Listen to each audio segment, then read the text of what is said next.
Good morning, everyone. Welcome to the office hours of what we our 100 Days and Beyond podcast. But the office hours are really focused a lot more on the professional services industry. We focus in the office hours for those specific and unique companies known as professional services. Now, if you've attended any one of my previous office hours, you would have known that I define it really by often being a relatively smallish entity built around and by highly educated individuals, people that are well experienced, people that have a key skill and are very, very well known in their industry and have got a really strong network. So, for instance, lawyers, doctors, accountants, etc. Although most of the channels and that I have are built around mergers and acquisition practitioners, the post-merger integration specialists, those that would work with companies or work for companies, or are private equity individuals, or it could even be venture capital or family office, or it could be any type of professional services entity. This particular office hours deals mostly with, I would say, those professionals that are well skilled, 20 years, 15, 20 years plus experience, potentially have worked in the corporate environment, have got corporate clients, have got smaller clients, or are doing their own investments, or they have got what they've created really is an investment firm, buying entities, growing the acquisitions that they make, and really just expanding on an asset base. So the professional services industry that we're focusing on here is really just, I would say, the M&A professionals, the post-merger integration professionals and specialists and so on. But that does not exclude the lawyers, the accountants, the operational practitioners, those that do valuations, due diligence, those that do investigative work, those that are, I would say, across the board, work with businesses to grow and develop businesses. And if we look at professional services as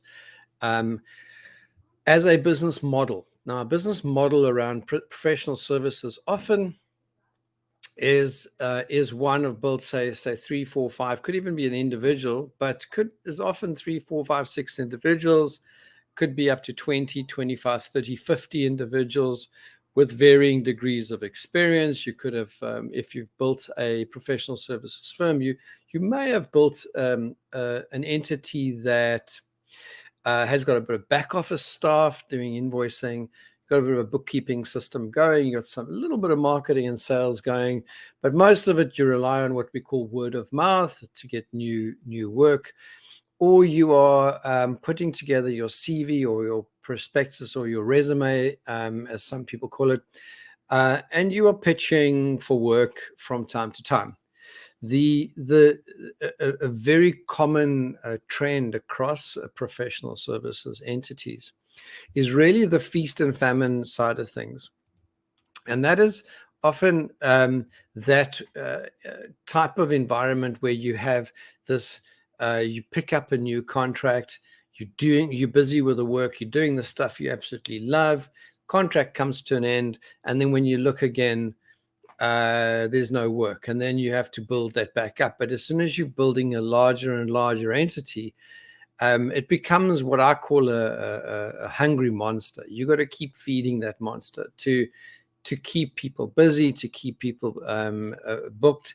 And many times professional services entities have things like timesheets, may even have project plans, project management in place, or at least a way to monitor activities and that by their people. Professional services are often knowledge-based businesses, so there's a lot of additional education and learning and things that have to happen to stay at the cutting edge, to be able to provide knowledge and experience and even the network as a value add for the customer base. So this office hours, this hour that we spend together once a week, is really dedicated to those companies, those individuals that want to maybe get into a point where we start talking around, how do we grow and develop a professional services business? How do we actually make one an entity, or create an entity that's scalable? I have mentioned before in one of my previous episodes of knowing an architect, a very, very well-known architect, developed a firm of architects, and had done a really, really good job in terms of his career, done architectural work for almost 35, 36 years, in his mid 60s, wanted to exit the business. And the current partners, or the new partners, or the partners who are being left behind within the architect's firm, said, but we can't pay you anything. Firstly, there's no cash in the business, because, professional services businesses tend to be those types of businesses that are, they lifestyle businesses. So you tend to draw the cash, draw the money on a regular basis, and you don't tend to leave much in terms of wealth or wealth creation. And your wealth creation happens in your personal capacity. So you'll pay the taxes, you'll take the money home, and if you're smart enough, you would invest that money if there's excess cash, and then obviously put that into things like your home. You'll invest in different portfolio of shares, etc. But the biggest challenge I find with professional services businesses, and really what this office hours is all about, is looking at the various challenges of professional services businesses. Many of the professional services businesses that I've worked with over the many years, and I've actually run my own, I would say that feast and famine is probably one of the biggest challenges that are being faced by professional services.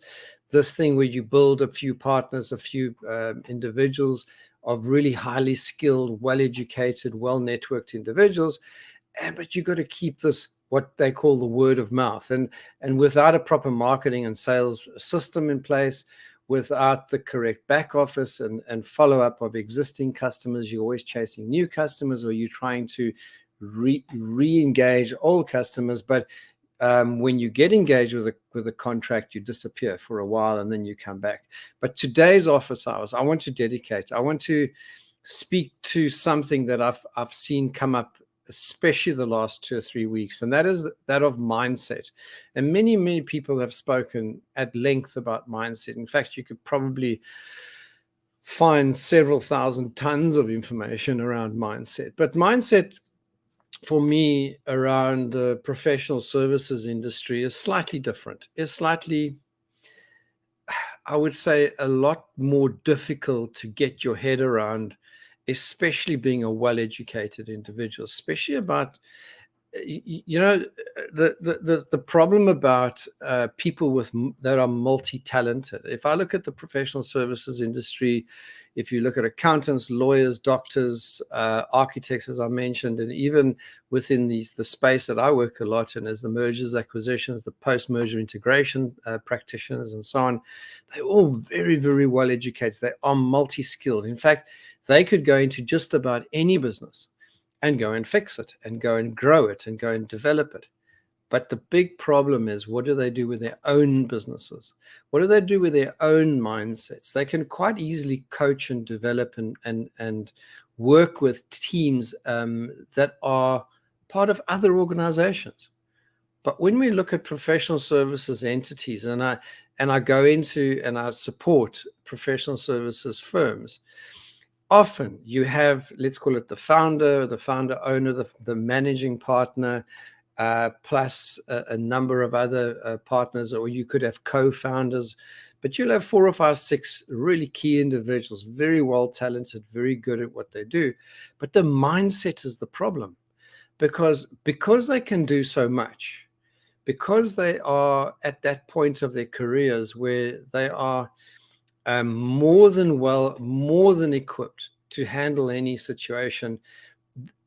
But the mindset issue is they are outward looking. So when you take on a new client and so on, you give your all as a professional services entity. You would go out, do everything is required to help fix, grow, develop the people, develop the business, grow the business, and so on. But when you start looking at your own entity, how much are you doing from a mindset point of view, an internal point of view, to grow your professional services firm?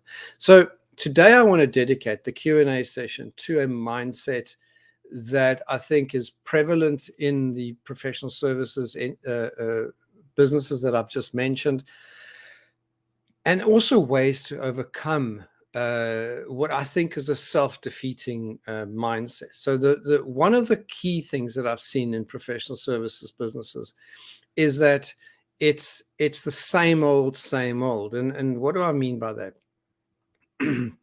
Often what happens is you start a professional service business because there's a low barrier to entry. So you don't need big equipment. You don't need to buy massive buildings and trucks and vehicles and stock and so on.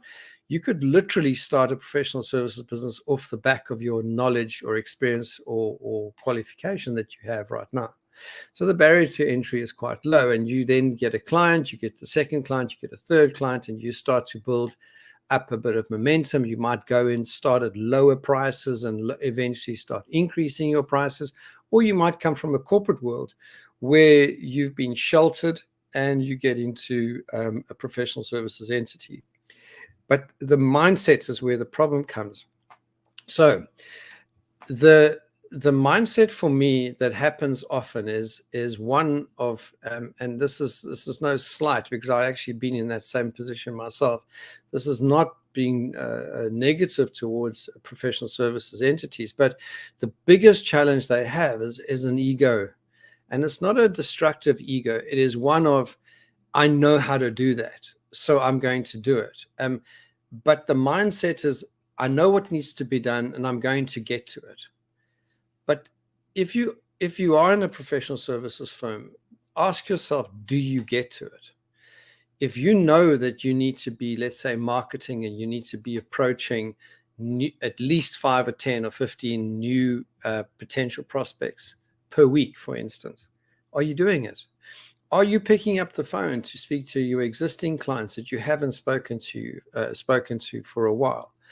Are you bringing your team together to not just talk about projects and look at the results of existing projects, or excuse me, the not just the results of existing projects, but are looking at maybe ways of improving the systems and processes and so on? But are you bringing your team together to say to them, guys, we actually have to grow this into an entity that can run itself? So I'm going to come back to one of the key sort of definitions of business that I think are missing in professional services entities. And that is that the definition of a business is one that can operate on its own, run by itself. Professional services entities rely so heavily on the individuals owning and running them. So the owner-manager concept is very, very strong within the professional services space. And it's very difficult to separate shareholding or ownership from work being done in management. And I've very seldom, I can probably on one hand count the consulting or management consulting firms or accounting firms and so on that get it right for that separation to take place. In auditing firms, for instance, the partners are normally very, very, very busy, for instance, and they're handing a lot of work off to the juniors. But they often work long hours, double checking people's work, doing all that type of thing. And they very seldom are able to say, look, you know what, I'm going to come in once a week. I'm going to come and check your KPI, see what you've done for the week, and I'll see you next week. And maybe spend an hour or two a week in their business, collecting a dividend, collecting some kind of return on investment, because they may have established the firm, but have they ever truly created something that can run by itself? So when you are owner, manager, owner, operator, you don't run a business. You are self-employed. And this is the problem about professional services, dentists, doctors, sorry, and these types of entities. When you are self-employed, the responsibility all sits with you. If I look at family businesses, for instance, they have a tendency to have this over-controlling mindset of, if I don't do it, nobody else can do the job the way I can. And often, you might be doing too much. You might be over delivering as a professional services entity and wasting money and time, and reducing your chances of growing and exiting the day-to-day operations, and rather becoming a shareholder. So my challenge to you as a professional service entity, or the owner, or a partner of a professional services firm, is to start thinking about, what's my mindset? What is my attitude towards separating and understanding that once I've established the company, the client base, the relationships, and so on, once I've established that, what is my exit strategy? Am I really exiting this, or am I going to be stuck here for the rest of my working career? And then one day, when I want to leave the business, there is no money to pay me out. The business is not worth much because all the relationships sit with the owner managers, the people that sign up the contracts, that do the work, that have the relationships with the clients. The quicker you can exit, and the best time is now. I've also seen that there's also this tendency of, within professional services business, to hire top talent for the delivery to clients, but to pay peanuts, if that is a word, to pay a pittance to the people in the back office, to the people that do the support work, and get the lowest quality support people around them. So you end up with this sort of chief, or many chiefs, and many warriors, or many workers, if you like, around, but no management structure, no system or process. And it's really not that it's not possible. It's really almost everything to do with the mindset, the attitude of, I'm the only one that can do it. I'm the only one that can get this client relationship working, this project finished, this is what I do, this is who I am, this is what I identify with. But is it really serving you in the long run?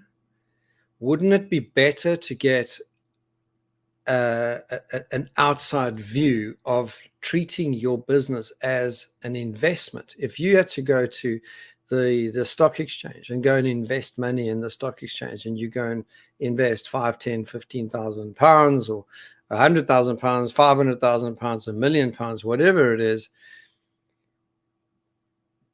the entity you invest in doesn't expect you to go and do the work as well.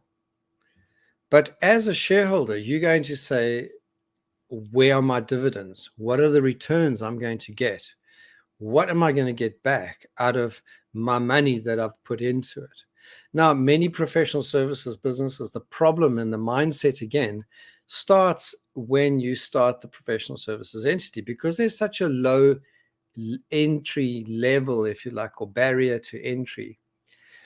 You end up doing the sweat equity concept. So you would invest in the business based on the amount of time and effort, and knowledge and skill and network that you bring into that particular business. I don't even know if we should call it a business, but it is really that self-employment.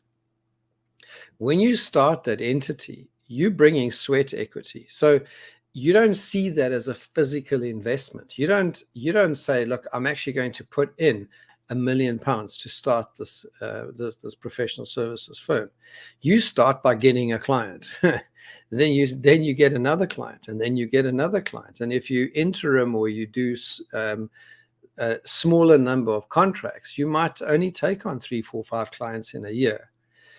And then the year runs out, and then next year, and then you might carry on. Some contracts you might start for a month, 2 months, 3 months, and then they might come to an end.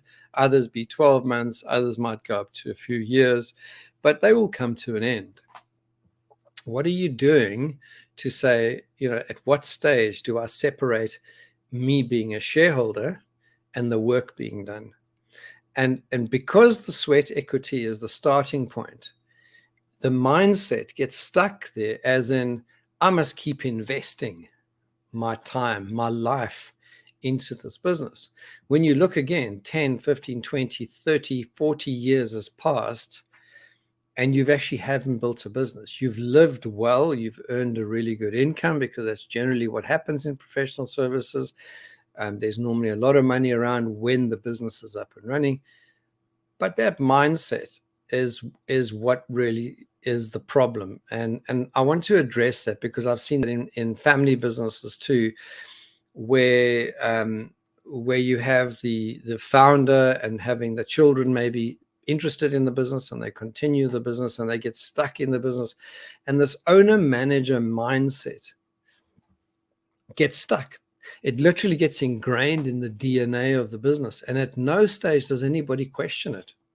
At no stage does anybody sit back and say, but wait a minute, surely a business should run itself. Surely we should be building a team of people that are the same or better than us at managing the business.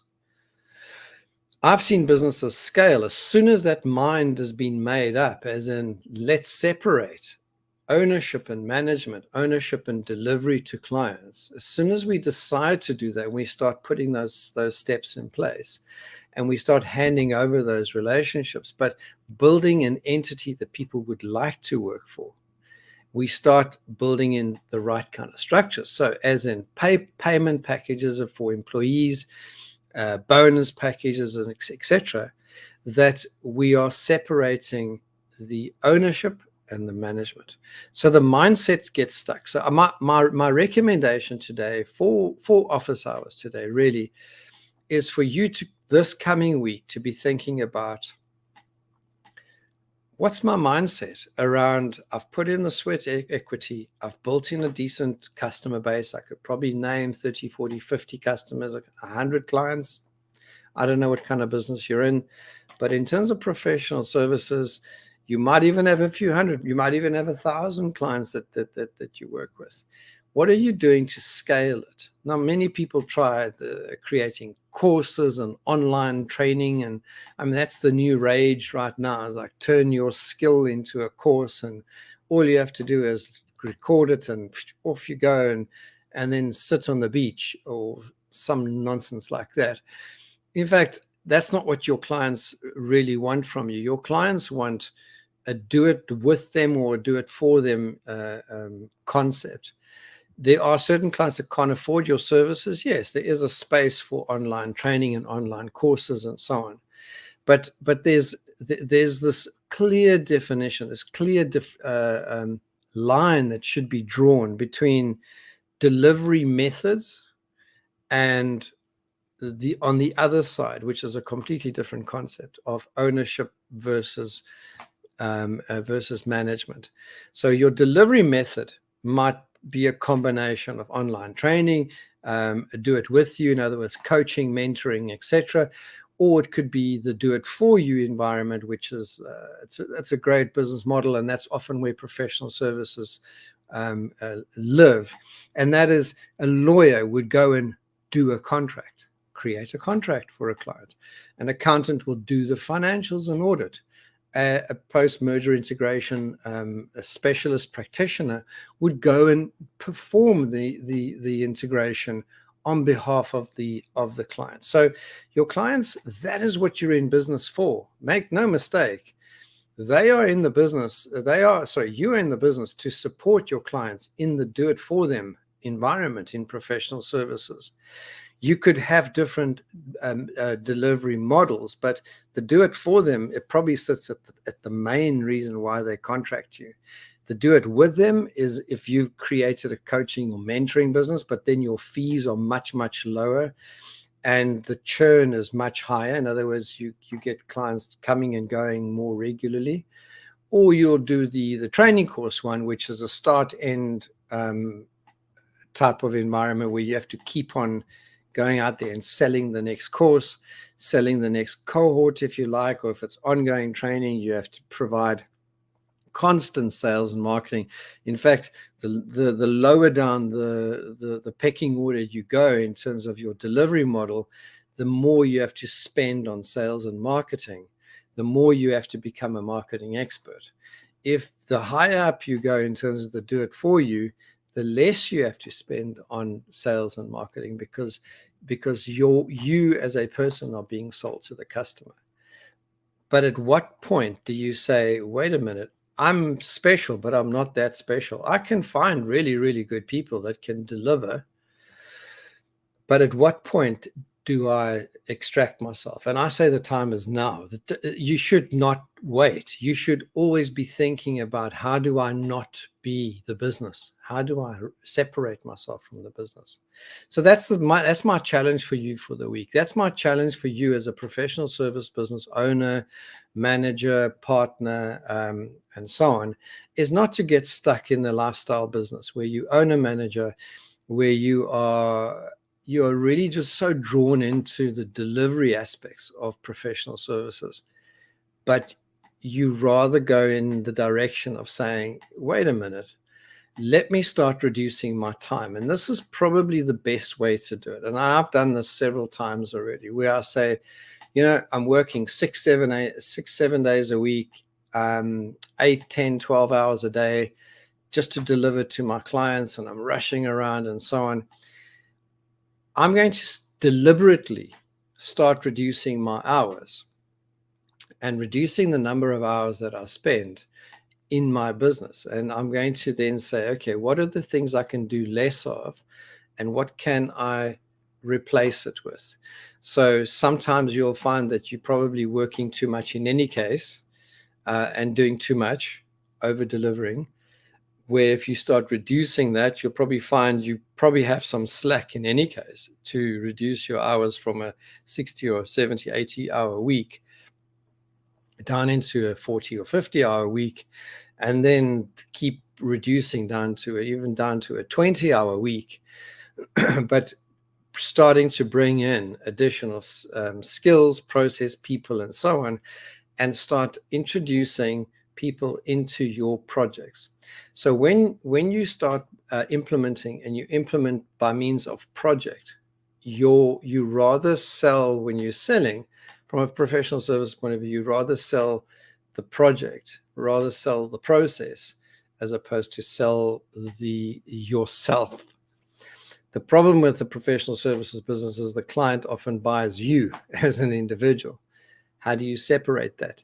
You got to do it deliberately. You got to actually think about, what it is. Actually, I am special, but I'm not that special. What is a way in which I can start separating? And the best way to do that is to find alternative ways of bringing the right people on board, and to reduce your working hours deliberately. Force yourself not to answer that phone, to rather have someone else do it. Force yourself to give away the responsibility of your emails and your inbox to somebody else. Start with a VA, a virtual assistant. Get a full-time person and go down to what they call inbox zero, which is literally having no emails unattended every single day, but having someone else attend them, and so on. And slowly but surely remove yourself out of the day-to-day, because it's a slippery slope in there. So thank you very much for joining me today. I really do appreciate you joining me on my weekly Q&A. I try and just challenge. I try and just have a look at what are the current issues across my client base, across the people that I work with on a day and weekly and monthly basis. I have clients that love to travel. They they could be the owner manager, and they end up bopping themselves all over the world, seeing different places, loving it, but they're just really just burning themselves out. They're actually not setting up the systems and processes and so on. They're very slow to make decisions. And that's another, maybe a last thought, which I meant to mention, is that what tends to happen in professional services is that decision making from a business point of view, not from a client point of view, but from your own internal business, is incredibly slow. And what's even slower is the implementation of those decisions. So you say, yes, I've decided I'm going to start extracting myself out of the business. And a month goes by, another month goes by, 6 months go by, a year go by, and you still haven't started the process. If, if there's something that I could say is decide and do, and already start saying from next week, I only work from Monday to Wednesday. Thursday, Friday, I will not be in the office. Let everyone know. Let your clients know. Let your clients know that you are only available for work on Monday, Tuesday, Wednesday. Or you could say Tuesday, Wednesday, Thursday. I mean, totally up to you. Or you could do half-day work and say the afternoons, you know what, I'm going to spend time with my family. I'm going to go and exercise. I'm going to take a walk. I'm going to do other things. I'm going to read. I'm going to do things that I really would like to do other than serve clients and run my clock down, because that's really what you're doing. If you've ever seen an hourglass, as the sand runs out, that's pretty much what's happening to your life. And if you don't take control as a professional services business owner, manager, and you start separating the two, it's going to catch up. And it might not feel like it right now, but the regret will set in. And I've seen it many, many times already. And to unwind that regret and unwind the lost years is often nearly impossible. So the time is now. Start separating yourself. Owner, management. Start separating. Good luck for this week. See you next week. We'll be changing our times on our weekly Q&A. Just keep an eye out for when we do. But have a super week and weekend, and we will chat to you next week. Thank you. Goodbye.